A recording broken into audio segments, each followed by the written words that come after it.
Well, what happened was that second game, we got our ass kicked, or the second half. We just got our ass totally kicked. We couldn't do diddly poo offensively. We couldn't make a first down. We couldn't run the ball. We didn't try to run the ball. We couldn't complete a pass. We sucked. The second half, we sucked. We couldn't stop the run. Every time they got the ball, they went down and got points. We got our ass totally kicked in the second half. That's what it boiled down to. It was a horse performance in the second half. Horse. I'm totally embarrassed and totally ashamed. Coaching did a horrible job. The players did a horrible job. We got our ass kicked in that second half. It sucked. It stunk. Well, hello, good people. Mark Holmes here, and as always, I want to say thank you all for watching, commenting, subscribing, and being part of the Joe Boo Sports Report. Without you guys, as well as you ladies, you know that this literally does not work. I hope everybody's having a great day. I have to say that my outlook for the week took a turn for the better last night. Even though I thought it was literally, I thought the game was over.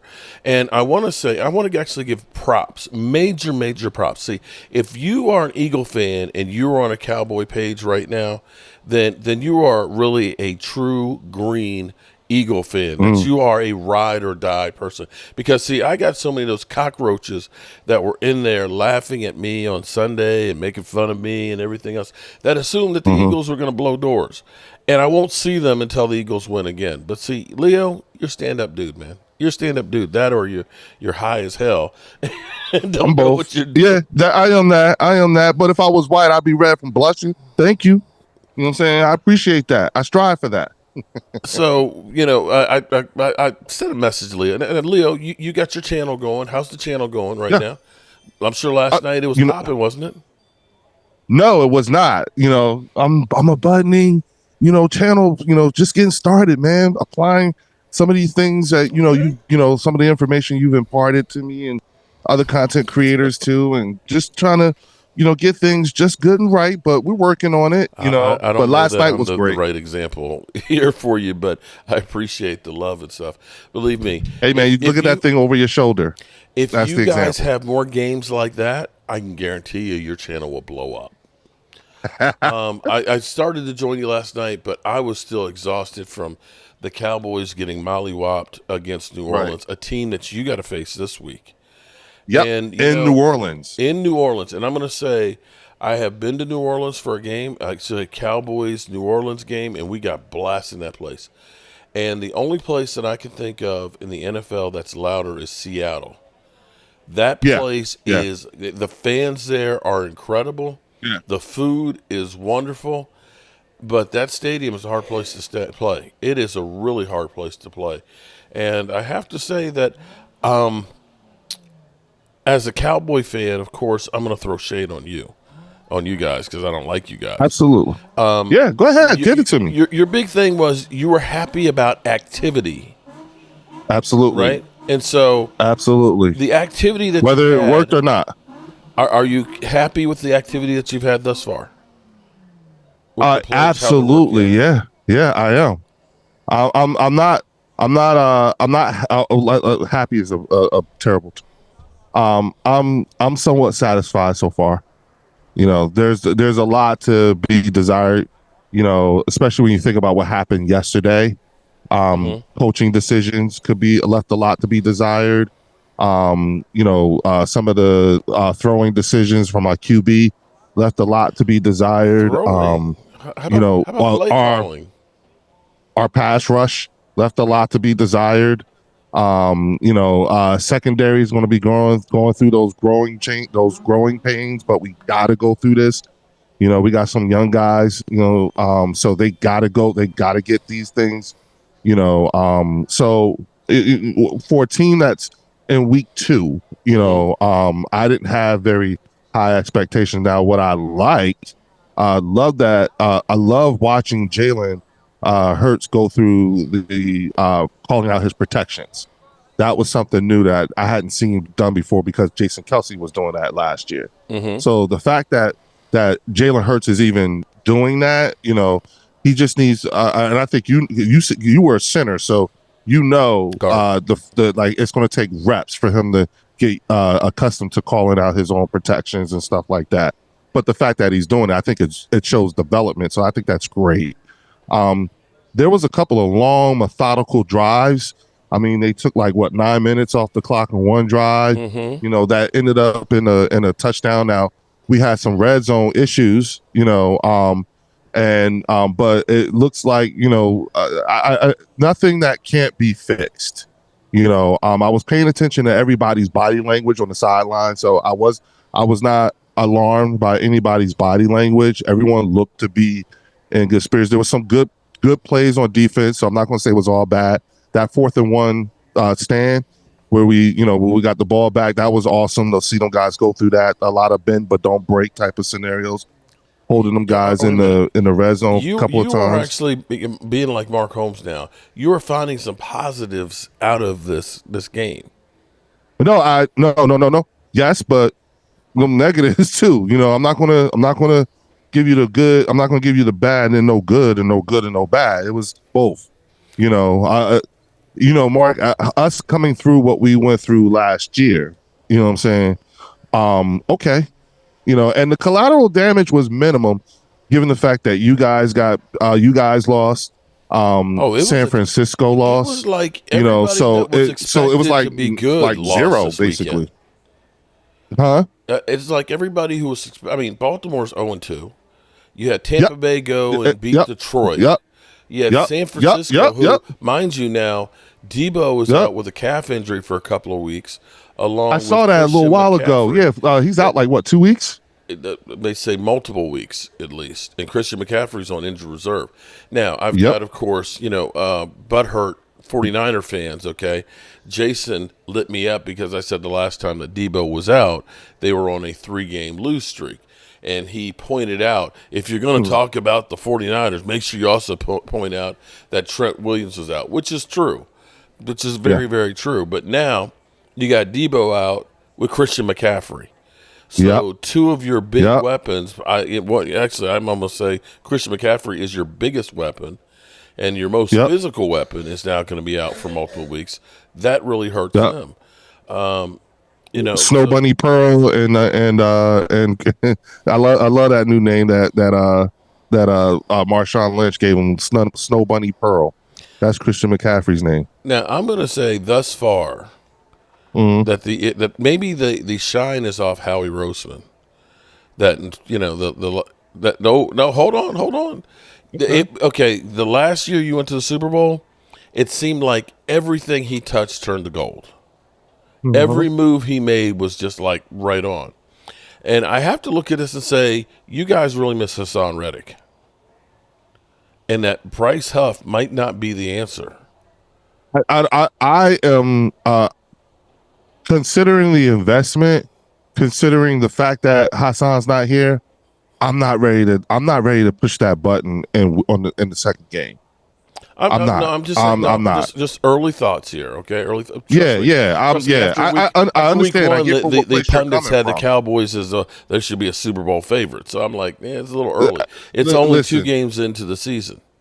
But we talked about that at the end of training camp. Remember, right before the end of training camp, I noticed that the narrative on television changed, just like you said it would. I told you would. Oh, it changed to. The Cowboys are trash today. After last week being, they're Super Bowl contenders. Now, interestingly enough, though, in the polls, as bad as we played as the Cowboys, we've leapfrogged you guys in the polls, which is kind of crazy to me. In terms of like who thinks will win and all that. The rankings. Hey, I was going to say the PFFs. Yeah, I'm like, wait a minute, you guys lost a close one. Although I guess they look at that and say it was to Kirk Cousins at home on Monday night. Yeah, with Kirk Cousins having a 3-10 record. I'll be 100% real on it, because when they could not convert on 4th down and they gave up the ball on the 45-yard line, 44-yard line, I'm like, we could have won the game with that. With those 3 points. Okay, it's like, you know what, it's done. But for them to hold you guys down there, and that's where doing the telecast and listening to Philly 500, I was like, here, you just don't stop the clock. Even Philly 500 said, just don't stop the clock. And I'm not going to say that it was necessarily the worst play to do, But you know what that reminded me of was with the Cowboys going against Green Bay. It was 4th down and 1. You had DeMarco Murray, who had been feasting all season, NFL leading rusher, and the Cowboys go for the jugular, throwing to Dez Bryant way down the field, the catch, no catch.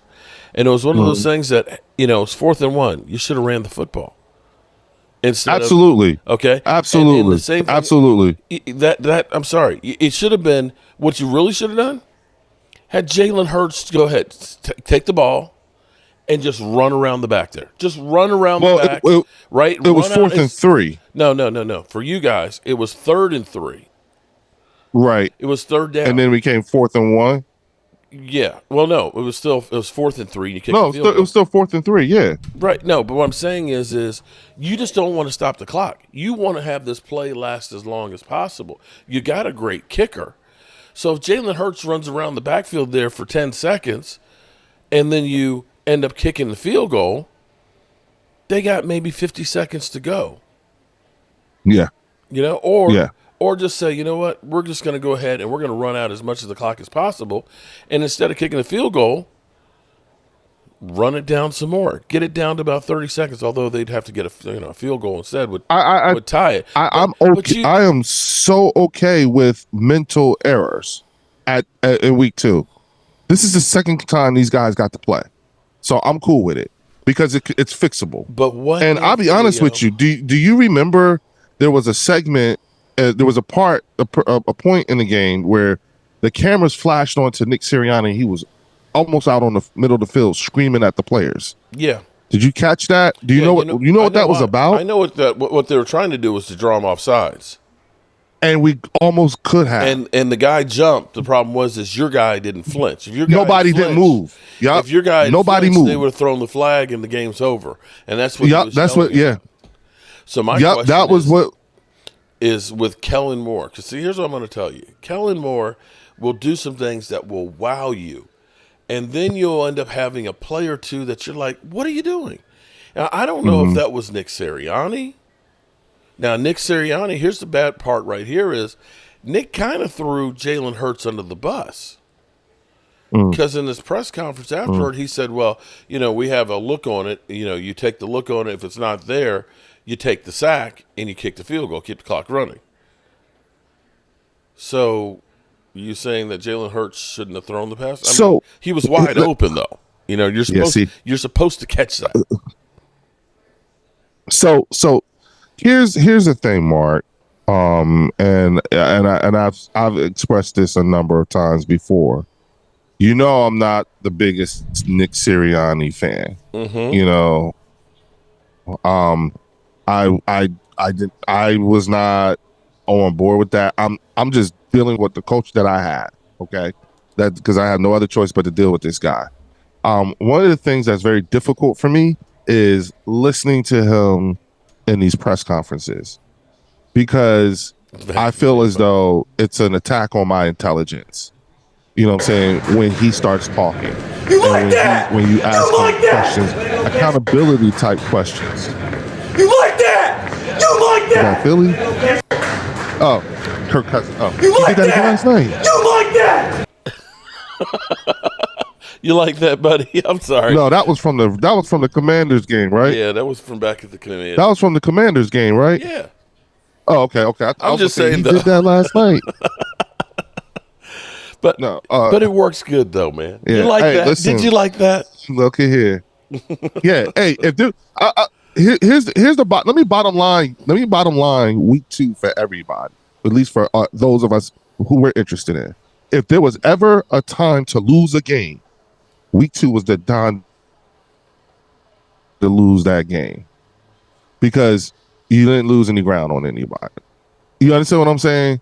I hate that it happened because to me, I feel like it was more of a missed opportunity to gain some distance between us, and we could be tuned. Hey, listen, if Mailata or Dickerson had a jump, we were having a different conversation. If Saquon would have caught what seemed to me looked like a rather routine pass, regardless of whether it should have been called or not, it looked like a pretty routine pass to me. It didn't look like Jalen threw it too hard or anything like that. It just literally just clapped his hands. Okay. If he'd have caught that, we're having a different conversation. Yeah, but all these things, we that's can the go thing over, about but football. One play right. can be the difference of winning and losing. Yeah. So I'm fine. And we lost by 1 point. Okay. Okay. Fine. The next I'm looking to see what kind of adjustments will be made this week. Thank God we got out of there relatively healthy. You know what I'm saying? And let's see what this test is going to be like for next week against New Orleans, because we're going to one of the loudest places on the planet to try to win a football game. Okay, and that is in the Superdome in New Orleans. And right now, Derek Carr got these cats believing. Okay, they on one. All right, Yeah. so and that's who we got, and we got to deal with them. You know what I'm saying? You guys have to deal with an uncharacteristically looking 0-2 Baltimore Ravens. You know what I'm saying? Looking for their first win. And based off of what New Orleans did, ain't nobody scared of y'all now. You know what I'm saying? And if you think about what happened on Sunday, there's a chink in the armor when it comes to Kansas City. Well, yeah. JoJo and them showed everybody this is all you got to do. You know what I'm saying? They getting shorthanded too. Well, they re-signed Kareem Hunt. Yeah, Kareem Hunt. That's right. Yeah. Yeah. And it's like, what? Wait a minute. He was y'all drafted him, right? Didn't they draft him? Kareem Hunt? What, he playing for them? Yeah. So it's again, Mark, a really weird, week 2. Now, if you want to talk about activity, you know what I'd like to see? This, my wish list from Howie right now. Here we go. Go get Khalil Mack. Howie. Go get him. Well, Philly 500 go get Khalil Mack. This is where I hear you on that one. This is where it's maddening to be a Cowboy fan, because I look at this and I say, San Francisco's going to have a problem at least for a couple of weeks here. They're going to have some issues with being shorthanded.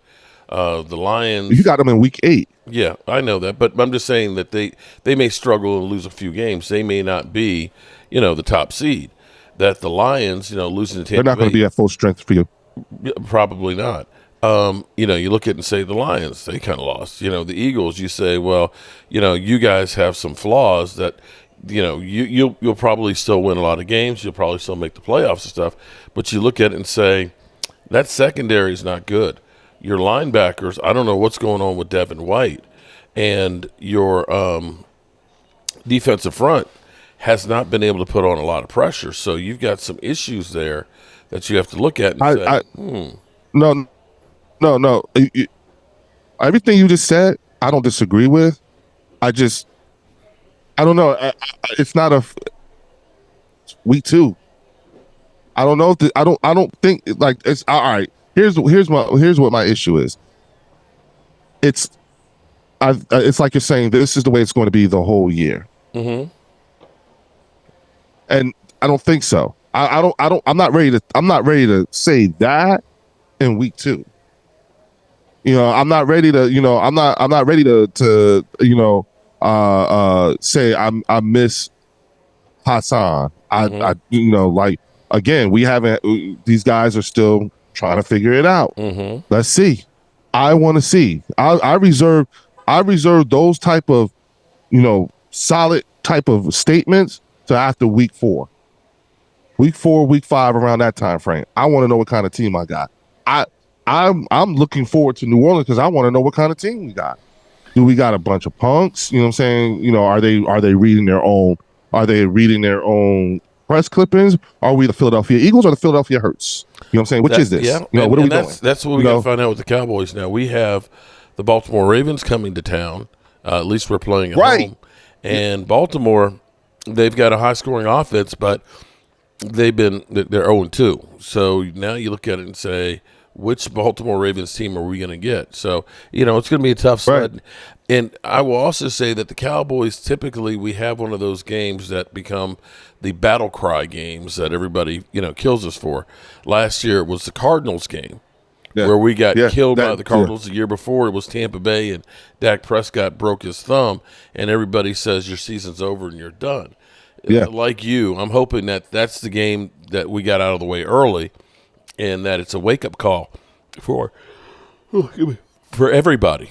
I was up late editing videos last night. Bro, hey, man, listen, I was too. It was a therapy session last night.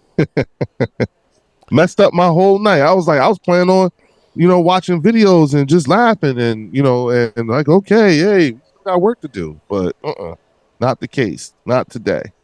We have to reserve that for next weekend. So to finish this thing off, then you're not worried. No, not after week 2. I'm concerned, but not worried. Okay. Yeah, all right, well, because it's all fixable. And again, we're relatively healthy. And it doesn't. AJ Brown. Mark. I am. Yeah. Oh no. Again, relative. I said relatively healthy. We'll get AJ back in a couple weeks, I think. He's got some sort of hamstring issue. All of a sudden, these players are coming up with all kinds of issues that we didn't hear about. Mm-hmm. So they must be having hard practices, I guess. Look at like we said, Snow Bunny Pearl and Debo. So now you got this. Who knows? How are you guys? Are you guys relatively healthy? We're still missing Deron Bland, which hurts quite a bit, and Jake Ferguson was close to returning. Our biggest problem is the knee, right? Yeah, but he was close to returning. He was close. It was basically a toss-up on whether he was going to play this past week or not. But it looks like he's going to be on track to play this week. The problem for us is, like what you guys found out last night, not having AJ, is we don't have enough weapons. CD is great, but if you blanket cover him, he'll still get some catches. But you need somebody else to be able to feast on the other side to take some of the attention. And Brandon Cooks may not be that guy anymore. Right. And well, you know what, Mark? I'm sorry. Go ahead. I'm sorry. Did I cut you off? I'm sorry. No, that's okay. Yeah, I was going to say that was one of the things what I mean by when I said coaching, coaching decisions, because what happened to Dallas Goedert? You know what I'm saying? They used both. They used Cal Katera and Dallas Goedert at one point or another with both tight ends with success. I'll be honest with you. I thought other than that drop catch that Saquon had, he looked great behind that damn offensive line. Right. He was getting chunks. He looked like he was. That's going to be an issue for the league. So again, those are the good takeaways. I wanted to see what we look like without AJ. I wanted to see who's going to step up. Is Jahan Dotson going to take that step? Yeah, barely. I didn't see the tight end, so it's not that AJ being gone and we ain't got no weapons. We do got weapons. It's just, we weren't using them, not like we should have. Right. Okay. All right. Well, tell everybody where to find you. And by the way, you should have done the Bet US. I'm going to tell you, it's actually been Mark. Huh? Mark, I told you, I will when we see each other, I will hand you a receipt. Okay, here's what I tell you. What's funny is because my dad, he's gotten hooked. Okay, so I'm my dad's bookie right now. Okay, he also asked, "How do you make out?" Well, here's the thing: the first weekend, 3 winners, and my dad's, he's gambling just $25 a game and stuff. So he only put $100 down, so he had like $170 after the first week, and he also has the matching money. So he was feeling good about last week. Well, he took Miami, which that didn't work out. And then he took the Cowboys and he took the Giants. That didn't work out real good. And he called me yesterday and he said, I want you to put 25 on the Eagles. Like, Dad, I can't do that. I said, Dad, I said, I can't, I'd have to root against you. I said, I can't root for the Eagles. I said, I tell you what, how about we put 25 of the matching money on it, because that's house money, so that's not like you're actually you're not even money. Yes, that's plausible deniability. And he said, well, let me take the under, and the under was 46.5, so he won that one. So he's close to 100, so basically breaking even, but he's having fun with it. He's calling me every morning, how'd I do and stuff. So it's actually kind of fun and things. Mark, you just need to go get you a pen, a pencil, put it in your ear and a little pad, and just get, just hook him up, man. Well, definitely. But I'm That's telling what you, it though, sounds like. bro, get that matching money and just gamble with that. You asking me to gamble with your father? No, with Bet US. Oh, yes, I know. Yes, I will, Mark. Okay, Mark. Okay, Mark. I All told you what right. I'm gonna do. You know how I do. I don't. You know. I'll figure out something, bro. I Well, got you. tell I promise everybody you. where your channel is so they can Yeah, come troll you. everybody, catch up with me at the Bird section on YouTube, Instagram, and Facebook. All the Bird section. I'm Leo Bridgewater, and also check me out on the Smoking Heroes podcast along with my co-host Eugene Monroe. Glad to see you guys. Thanks for having me, Mark. This was awesome, man. I really appreciate it. And again, I wanted to make sure that I was a man of integrity, that I would show up. Not a cockroach. Okay. Not a No, we're cockroach. not copying. Mark, stop. Come on. Come Okay. on. And I'll Okay. put the bird section. Listen, I'll put the bird section in the description. So you guys go over there and leave some bird crap on it for them. Please like and subscribe. Check out my little videos and stuff like that. As you can see, I work in it. All right. All right. And with that being All right. said, we'll get out of here. Disrespected yet? Does Thanks, this defense Mark. have any heart? No, they suck. Versatility. I've been telling you all season, Philly. Shit on you. They've shit on you. Don't you hear me, Jordan Davis, Jalen Carter? Slight. They shit on you. They've shit on you. They have shit on Bet you. you he gave you all kinds of Don't you hear new me, material Jordan yesterday. Davis, Jalen Carter? Slight. They shit on you. Kill them.